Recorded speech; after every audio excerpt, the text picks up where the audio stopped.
Hello সমস্ত taser MP বন্ধুরা। তো আমি তোমাদেরকে উইথড্র রিলেটেড এবং টেজার এনএফটি আপডেট সম্পর্কিত কিছু বেসিক নলেজ যেটা তোমাদের সাথে শেয়ার করতে চলেছি। অবশ্যই ভয়েসটা একটু মন দিয়ে শোনো। তো কিছু কিছু মানুষ এখন ওয়ালেট অ্যাড্রেস লিঙ্ক করতে যাচ্ছে, তো সেটা অলরেডি হ্যাজ বিন লিঙ্কেড দেখাচ্ছে বা অন্যান্য প্রবলেম দিচ্ছে। টিআরসি অ্যাড করুক বা BIP20 অ্যাড করুক, সে যাই অ্যাড করুক, নতুন ইউজারদের ক্ষেত্রেও এটা কিছু জনের সাথে হচ্ছে, পুরাতন ইউজারদের ক্ষেত্রেও এটা কিছু জনের সাথে হচ্ছে।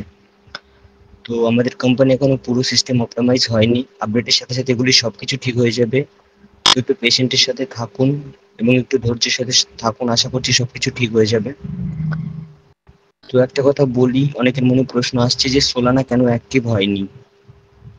তো সোলানা অ্যাক্টিভ এখনো পর্যন্ত হয়নি এই কারণে যে আমাদের কোম্পানির এখনো অডিটটা চলছে।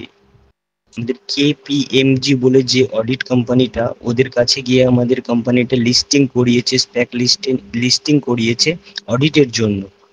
নাকি আমাদের অডিটটা পুরোপুরি কমপ্লিট হয়েছে, অডিটটা এখনো পর্যন্ত কমপ্লিট হয়নি। একটা অডিট কমপ্লিট করাতে গেলে যে কত স্ট্রাগল করতে হয় সেটা আমাদের টেজার এনএফটি কোম্পানি এখন বুঝছে।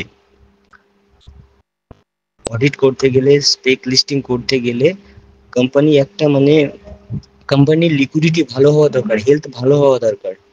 যার কারণে যার কাস্টমারেরও হেলথ ভালো হওয়া দরকার, যার কারণে কোম্পানি আমাদের কিছু ব্ল্যান্ড বক্সের মাধ্যমে ডলার দিয়েছে, যে আমাদের কাছেও একটি হিউজ পরিমাণ ডলার আছে এবং কোম্পানির কাছেও সেটা আছে। তো এই সমস্ত কারণগুলো কোম্পানিরা চেক করছে, তারপরে আমাদের অডিটটা কমপ্লিট হবে। তো এখনো পর্যন্ত অডিটটা কমপ্লিট হয়নি, আশা করি খুব তাড়াতাড়ি হয়ে যাবে, একটু ধৈর্য ধরে থাকুন। কোনো পালিয়ে যাওয়া কোম্পানি ওয়ার্ল্ডের থার্ড 23 নম্বর পজিশনে যেতে পারে না। 23 একটা যে সংখ্যা, এটা কম স্ট্রাগল করে এই জায়গাটাতে যেতে হয়নি কোম্পানিকে।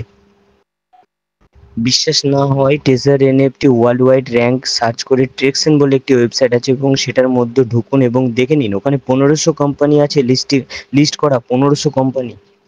একে আছে ওপেন সি, দুয়ে আছে কার্কেন, তিনে আছে ম্যাজিক গোল্ড। এরা সব এনএফটি ক্রয় বিক্রয় করা কোম্পানি। আর তাদের মধ্যে আমাদের টেজার এনএফটি 23 নম্বরে আছে, 23 নম্বরে। ভাবুন একবার, কোনো পালিয়ে যাওয়া কোম্পানি কোনোদিন 23 নম্বরের পজিশন অ্যাচিভ করতে পারে না। আপনারা অযথা প্যানিক না করে একটু অ্যানালাইজ করুন, এগুলোর ব্যাপারে একটু রিসার্চ করুন, দেখুন যে এনএফটি কি। নেগেটিভিটির ভিডিও না দেখে কি কি আপডেট আসতে চলেছে এগুলো চেক করুন।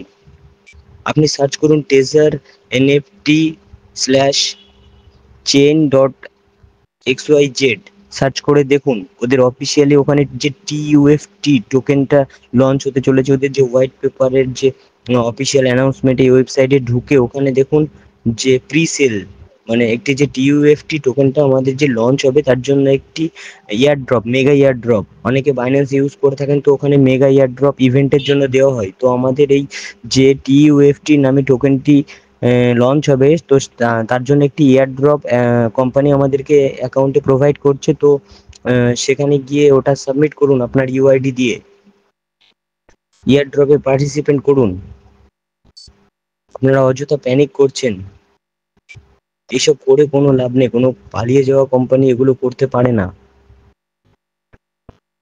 যান গুগলে সার্চ করুন টেজার এনএফটি স্ল্যাশ চেন.xyz এবং সার্চ করে দেখে নিন। নিচে যান, নিচে দেখুন পার্টিসিপেট প্রি সেল বলে আছে, ওখানে আপনার ইউআইডিটা দিন এবং আপনিও পার্টিসিপেট করুন। আর কথা হচ্ছে কি, টিইউএফটি যে টোকেনটা, এই টোকেনটা লঞ্চ হবে সামনে, আশা করছি সামনে অডিটটা কমপ্লিট হয়ে গেলেই টোকেনটা লঞ্চ হবে।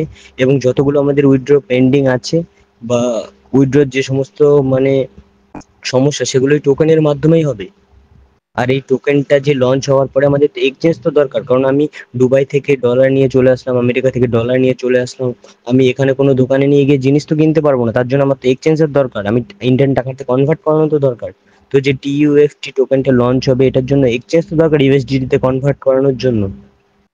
তো যতদিন না আমাদের অডিটটা কমপ্লিট হচ্ছে, তো কি করে আমরা এক্সচেঞ্জ করবো? সোলানা অ্যাক্টিভ হয়ে গেলেও তো আমরা কিছু করতে পারবো না। আগে কোম্পানির ব্যাপারে পুরো প্রপার রিসার্চ করুন, আগে দেখুন, তারপরে কি হয় সেগুলো বুঝে কথা বলবেন। তো অযথা প্যানিক না করে ধৈর্যের সাথে কাজ নিন, কারণ ধৈর্যের ফল আশা করি মিষ্টিই হবে। আমিও ধৈর্য ধরে আছি, আপনিও ধৈর্য ধরে থাকুন। ভালো থাকবেন।